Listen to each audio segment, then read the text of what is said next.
Cheikh, est-ce que vous pourriez nous dire quelle est l'importance justement de ces réunions ici au cœur de l'Europe, à Bruxelles?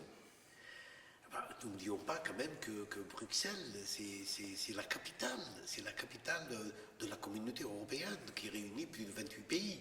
Donc qu'on puisse se réunir dans ce pays, qu'on puisse exprimer cet enseignement de cet islam, de lumière, de tolérance, d'humanisme et de spiritualité, de profondeur, ça permet quand même d'éclairer les gens sur un des aspects qui leur échappe aujourd'hui. Quand on parle de l'islam, médiatiquement parlant, on ne parle que des effets négatifs.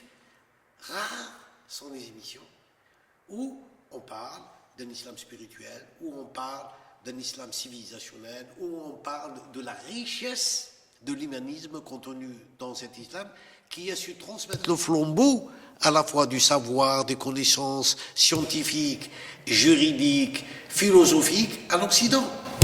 Alors, Cheikh, est-ce que ce n'est pas aussi par rapport à l'Europe, puisque les financements européens aujourd'hui tendent à aller vers ce vivre ensemble, et l'Europe vit une crise migratoire très très forte, puisque beaucoup de réfugiés irakiens, syriens se sont retrouvés ici, non pas comme vous l'avez dit, pour cette évasion économique, mais c'est pour vivre en paix dans un pays de droit. Tout à fait, tout à fait. Donc effectivement, aujourd'hui, l'Europe, qu'elle le veuille ou pas, elle a été rattrapée par l'histoire. Quand vous préconisez que vous êtes un pays de droits de l'homme, quand vous avez effectivement, et c'en est une, c'est vrai quand c'est un pays, un espace de liberté. C'est vrai que l'expression ici est une expression, mais il y a toujours un mais, parce que les lois et les faits, il y a toujours un décalage. Mais il n'empêche qu'il y a des vrais parlements. Qu'il y a un vrai débat, le pouvoir n'est pas entre les mains d'un parti ou d'un. Il y a quand même donc si ces réfugiés viennent vers l'Europe, ils seront poussés par ce pressentiment, je dirais, et même au-delà même du pressentiment, par ce fait que l'Europe est une terre d'asile. Donc l'Europe doit être fière et doit répondre aux défis. Parce qu'il ne suffit pas seulement de le dire et de le proclamer, il faut le prouver le jour où l'humanité en a besoin. Donc, en partant de ce critère-là, moi j'ai dit à l'Europe, soyez fiers que vous soyez désignés par les plus meurtris du monde, par ceux qui ont le besoin de secours, de se tourner vers vous et non vers leurs frères arabes et musulmans.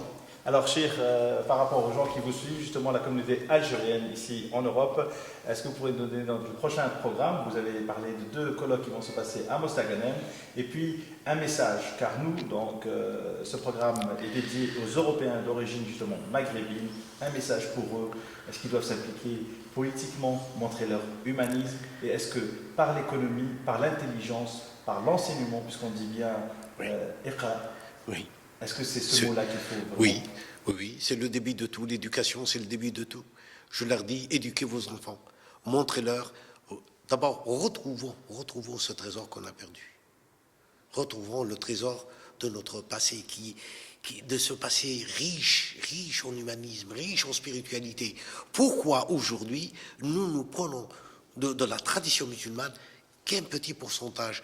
Donc, quand on lit le Coran, il y a seulement 6% du Coran qui est réservé à la charia, au droit, si on veut. Et le reste parle de quoi?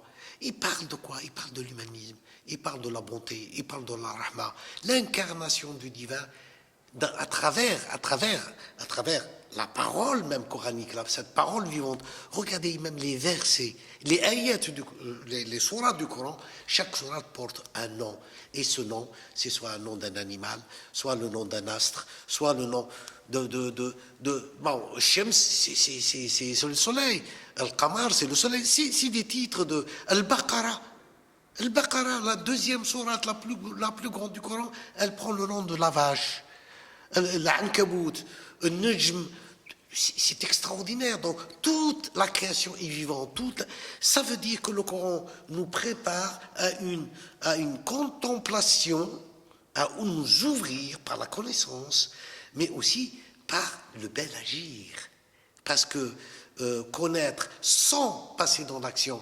Donc nous avons la chance, nous, Algériens et puis Marocains et Tunisiens et tous ceux musulmans qui vivent, même les autochtones et qui sont musulmans, belges ou français ou autres, nous avons la chance d'être dans un pays libre. Pourquoi ne pas instituer dans cet espace de liberté, les moyens de pouvoir éduquer nos enfants et de leur restituer ce trésor de leurs ancêtres.